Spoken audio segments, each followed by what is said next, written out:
Let's talk about problem 57 on page E of physics. Again, total momentum problem, but a little different than 54.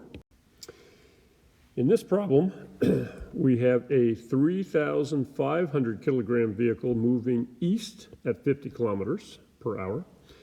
It collides head-on with a 6,000 kilometer vehicle moving west, the opposite direction, 40 kilometers per hour. The vehicles lock together.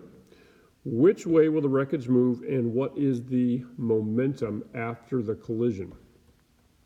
So in this case, we have the momentum of the two vehicles before they collide, and then we're asked to find the total momentum.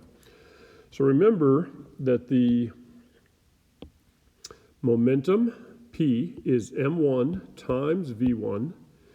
So we have that plus m2 v2 will equal the total momentum. Now let's figure out what's given here. The first mass is 3,500. All right, the second mass is 6,000.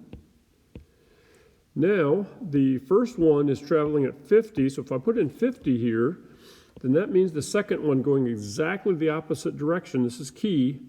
I have to put in not only 40, but a negative in front of it because it's going the opposite direction.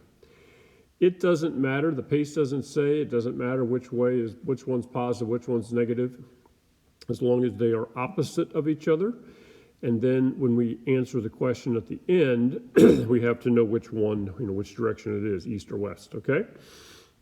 So all we have to do is plug in then the numbers for these, multiply them together, plug in the m2, v2, and because one is positive and the other is negative, you will end up subtracting. You're going to find the difference between the two momentums, and I'm going to let you finish that math. And again, if your answer ends up being positive, then that means it's moving in the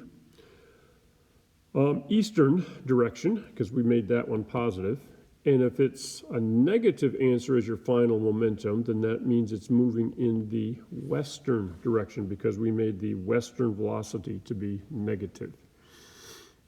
All right, so the math isn't that hard. Plug in the numbers, solve, get a number for total momentum, and figure out what direction it's going, and then think about your units. Since we're multiplying kilograms times kilometers per hour, then your units are kilograms times kilometers per hour.